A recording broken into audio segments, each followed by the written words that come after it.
Okay, welcome to a class on participles and commas. Participle phrases, in fact, because I don't just look at the participle when I see a participle at the front of the sentence, like in this one from Frankenstein. I usually think of the whole thing up to the comma as a participle phrase, okay? And for me, I'm going to use the word phrase whenever I mean something that doesn't have a finite verb, a subject and a verb, yeah? A finite verb as in a doer and a verb, so a complete thought. Yeah, and so I will always use the word phrase when there's not a finite verb there. I'll call it a participle phrase or a gerund phrase or a 2+ infinitive phrase or a prepositional phrase, yeah?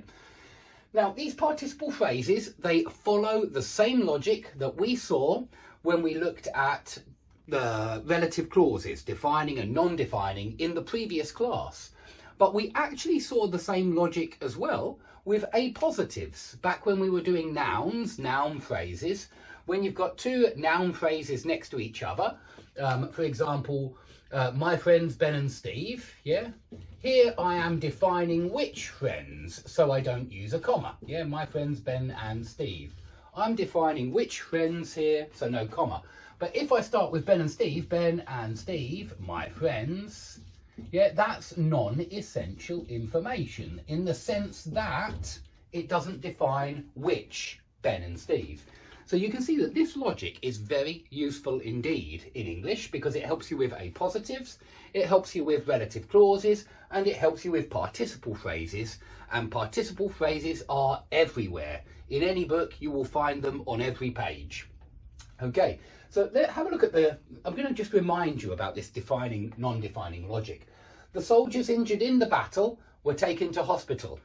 Yeah, this means that there were some soldiers who were injured and they were taken to hospital. This is defining which soldiers.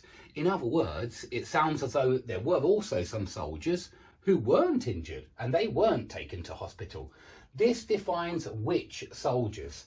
Now, there's nothing wrong with adding commas to this sentence, but it changes the meaning. Now we mean all the soldiers were injured and taken to hospital. As soon as we put the commas in there, this is non-essential information. So you could take it out, yeah, when we're saying that the soldiers were taken to hospital. Oh, and by the way, they were injured in battle. So we're kind of referring to all of them now. But if we take the commas out, only those soldiers who were injured in battle were taken to hospital. But I wanted to give you these two examples so you can see that very often when you start with a vague noun like the soldiers, which soldiers, yeah? Quite often when you start with a vague noun like the man, the woman, the soldiers, the teacher, you know, it's not clear which teacher, which soldiers, which man, which woman, and you define which one with the participle. Here's the participle, by the way. Injured is the participle. Remember, we've got different participle forms. And so if I was going to do it with injure, it would be injuring, injured, having been injured. Okay, but here's our participle phrase. Injured in battle is the participle phrase. And it's defining which soldiers if we don't use commas. But as soon as I use a sentence like my father, as soon as I start with my father and then I describe my father with a participle phrase, something like injured in a battle in World War II, that's what that means. I couldn't be bothered to write it all out. Injured in a battle in World War II, was taken to hospital.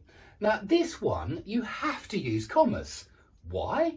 Because we're not defining which my father.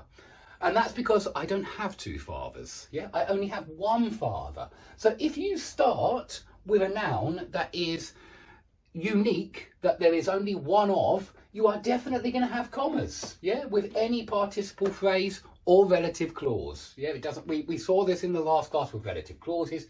Same works with participle phrases. Exactly the same thing, guys. Yeah, and this means that you very often see commas for relative clauses, non-defining. But also, you very often see commas with participles, right next to participles. Have a look in the books that you're reading at the moment, and you will see that I am telling the truth here. Very often, you see commas around a participle phrase like this one. Okay? So what about when you put the participle phrase at the front? And we do this very often. Well, when you put the participle phrase at the front, you've got an incomplete thought, so you need a comma at the end of the participle phrase before you start the main clause. Now, this is the same logic as when you start with a prepositional phrase, which is also an incomplete thought. If it's a really long prepositional phrase, you'll usually have a comma before you hit the main clause, yeah? Something like, down in the valleys in the south of Wales in 1936, comma,